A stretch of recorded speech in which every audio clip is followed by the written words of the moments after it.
Hello guys. Welcome to the channel last minute GATE. तो फिर हम इस वीडियो में ये देखेंगे कि बीएआरसी और गेट, ये दो एग्जाम में से आपके लिए कौन सा एग्जाम अच्छा रहेगा, या फिर हम कौन सा एग्जाम टारगेट कर सकते हैं। तो फिर गेट एग्जाम और बीएआरसी एग्जाम बेसिकली दोनों भी एग्जाम पॉपुलर है, स्पेशली उन स्टूडेंट्स के लिए जिन्हें गवर्नमेंट जॉब या रिसर्च में जाना चाहते हैं।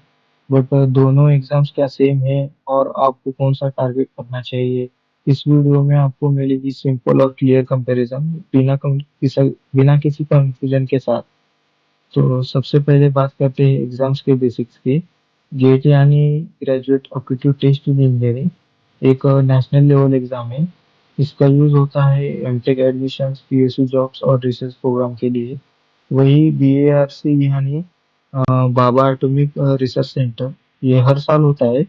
जो पोस्ट के लिए रिक्रूटमेंट किया जाता है, ये पोस्ट भी मतलब हाई लेवल की पोस्ट रहती है। आप गेट के एग्जाम के थ्रू, स्कोर के थ्रू भी आप इसी एग्जाम में बीआरसी जा सकते हैं। और उनका एक अलग टेस्ट भी होता है, रिटर्न टेस्ट। वहां से भी जा सकते हैं आप अपने साइंटिफिक ऑफिसर की पोस्ट के लिए। तो फिर अभी हम देखेंगे सिलेक्शन प्रोसीजर्स क्या होता है। तो गेट का एग्जाम बेसिकली 3 आवर होता है, जिसमें एमसीक्यू और न्यूमेरिकल एप्टीट्यूड टेस्ट दोनों में होता है। यानी यही बीएससी में सिर्फ ओनली एमसीक्यू होता है, 2 आवर का टेस्ट। और सिलेबस की बात करें तो टेक्निकल, मैथ्स और एप्टीट्यूड तीनों होते हैं यहाँ पे गेट के लिए। और बीएआरसी के लिए सिर्फ टेक्निकल होता है, यहाँ पे कोई एप्टीट्यूड और कोई अलग और कोई मतलब नहीं होता है एग्जाम, मतलब यानी और कोई सब्जेक्ट नहीं होता, सिर्फ टेक्निकल होता है। एप्टीट्यूड गेट में होता है लेकिन बीएआरसी में नहीं होता है, ये एक अच्छा प्लस पॉइंट है बीएआरसी के लिए, क्योंकि यहाँ एप्टीट्यूड नहीं होता है। स्कोर इसे देखेंगे तो बेसिकली गेट के स्कोर से तो हम एमटेक या पीएसयू में जा सकते हैं। वही बीआरसी में डायरेक्ट रिक्रूटमेंट होता है एग्जाम के बेसिस पे, वहाँ पे इंटरव्यू नहीं होता है। तो फिर अब हम देखेंगे सिलेबस और डिफिकल्टी लेवल दोनों एग्जाम्स की। तो सिलेबस की बात करें तो गेट का सिलेबस वाइड होता है, लेकिन टेक्निकल वही बीएससी का सिलेबस छोटा है, लेकिन वो टफ है क्योंकि वहाँ से टेक्निकल कोर्स सब्जेक्ट होते हैं। वही हम इस यही ये प्लस पॉइंट है बीएससी का कि यहाँ एप्टीट्यूड नहीं होता है आपके लिए, लेकिन सिलेबस भी थोड़ा होता है, लेकिन टफ होता है क्योंकि उनमें कॉन्सेप्चुअल क्लैरिटी और टाइम मैनेजमेंट दोनों इम्पोर्टेंट होता है। वहाँ पे स्पीड भी मैटर करता है, 120 क्वेश्चन इन 120 मिनट्स में करना होता है अपने को।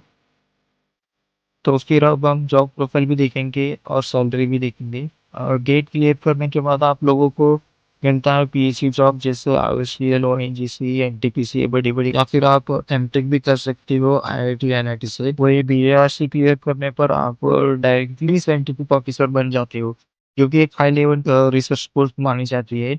यहाँ पे आप न्यूक्लियर टेक्नोलॉजी, रोबोटिक्स, ऑटोमेशन, बड़े बड़े डिपार्टमेंट में काम कर सकते हो। सैलरी की बात करें तो 95,000 पर मंथ तक मिनिमम, मतलब ये बेसिक पे है जो कि आपको मिल जाता है। अब अगर आप साइंटिफिक ऑफिसर की पोस्ट ले लेते हो, अब अगर मतलब क्लियर करने के बाद आपको मिल ही जाती है वैसे तो फिर अब हम देखेंगे आपको कौन सा देखना चाहिए, मतलब दोनों गेट और बीएआरसी आपको क्या चूज करना चाहिए। अगर आपका गोल है एमटेक करना या सीएससी जॉब चाहिए, तो गेट आपके लिए एकदम परफेक्ट है।